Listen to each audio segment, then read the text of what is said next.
Next example वैलेंशियल electron pair repulsion theory में हम consider करते हैं अमोनिया की, having molecular formula NH3 in which central atom is nitrogen having atomic number 7, so its configuration becomes 1s2 2s2 2p3. Its valence shell contains 3 electrons,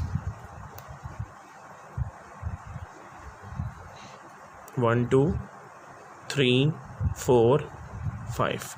in 5 electron में से 3 electron hydrogen के साथ mutual sharing करके single covalent bond बनाएंगे, जबकि ये वाला electron pair as a lone pair यहाँ मौजूद रहेगा जो बॉन्डिंग में पार्टिसिपेट नहीं कर रहा। लिहाजा यहाँ पर अमोनिया के नाइट्रोजन के around number of bond pairs 1 2 3 नज़र आ रहे हैं हमें। नंबर ऑफ लोन पेयर सिर्फ एक अदद मौजूद है यहाँ, जबकि नंबर ऑफ एक्टिव सेट्स, जैसे कि मैं प्रीवियस वीडियो में भी ये बात मेंशन कर चुका हूँ कि इलेक्ट्रॉन पेयर चाहे बॉन्ड पेयर हो या लोन पेयर हो वो एक्टिव सेट कंसिडर किए जाते हैं। एक्टिव सेट वो इलेक्ट्रॉन पेयर होते हैं जिन पर किसी मॉलिक्यूल की ज्योमेट्री बेस करती है, एक्सेप्ट पाई इलेक्ट्रॉन पेयर्स, यानी जहाँ डबल या ट्रिपल बॉन्ड आ रहा हो तो वहाँ यकीनन पाई इलेक्ट्रॉन शामिल हो जाते हैं। Pi electron pair active set नहीं तस्वर किए जाते, यानी उनका ज्योमेट्री से कोई ताल्लुक नहीं होता।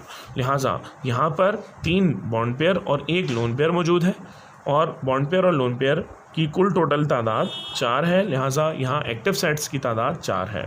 तो एक्टिव सेट्स 4 होने की वजह से इसकी ज्योमेट्री भी 4 कोनों वाली यानी टेट्राहेड्रल होती है, मगर टेट्राहेड्रल ज्योमेट्री यहाँ पर एक अदद लोन पेयर के साथ है, जिसकी वजह से इसका बॉन्ड एंगल 109.5 डिग्री नहीं रहता, जो रिड्यूस हो गए 107 डिग्री हो जाता है। उसकी वजह क्या है कि ये जो एक्टिव सेट मौजूद है लोन पेयर की फॉर्म में, तो लोन पेयर और बॉन्ड पेयर की जो रिपल्सिव फोर्स होगी वो ज़्यादा होती है as compare to bond pair versus bond pair.